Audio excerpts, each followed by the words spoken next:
As professionals, it is essential that we understand how to treat melanin-rich skin right. Class is in session. Pull up a chair. So as you know, when it comes to melanin-rich skin, the primary concern is always around hyperpigmentation. Now, for the purpose of this content today, we're going to be narrowing that into post-inflammatory hyperpigmentation, or otherwise known as P.I.H.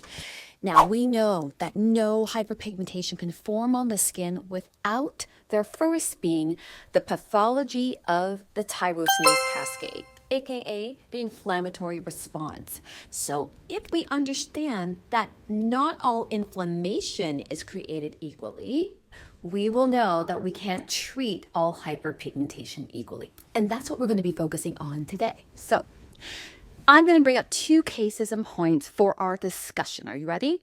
We're going to begin with post-inflammatory hyperpigmentation, which obviously starts off with a very unique form of inflammation.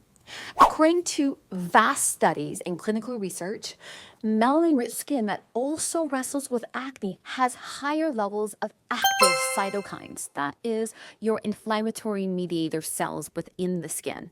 I'm talking even comedonal acne. You have subclinical inflammation or hidden erythema living within the pilosebaceous unit.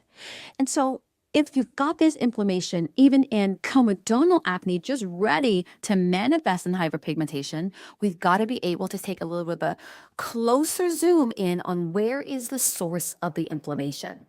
According to studies, we see that acne inflammation is not all over the skin. It is localized. It is follicular, meaning it's within that pilosebaceous unit. And it's also repetitive.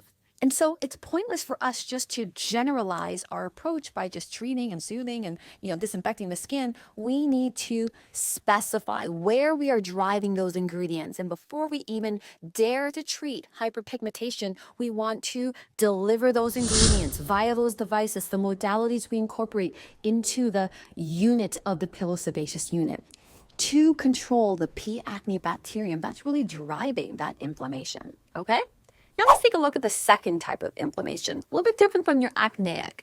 We're going to be taking a look at eczema P.I.H, or otherwise known as dermatitis of all sorts.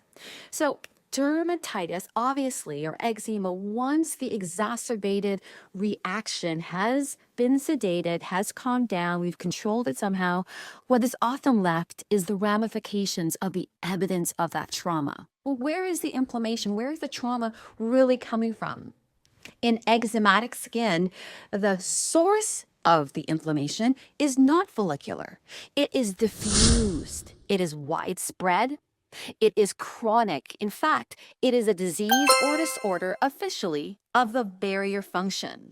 So we see right away, we have to focus our attention to the barrier-driven inflammation.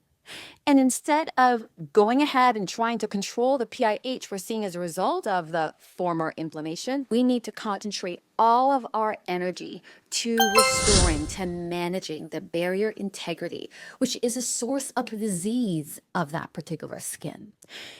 And so when you understand how to be able to differentiate where is the source of inflammation, you are able to better professionally ascertain what is your approach that's going to be best suited for this client and to effectively treat their P.I.H.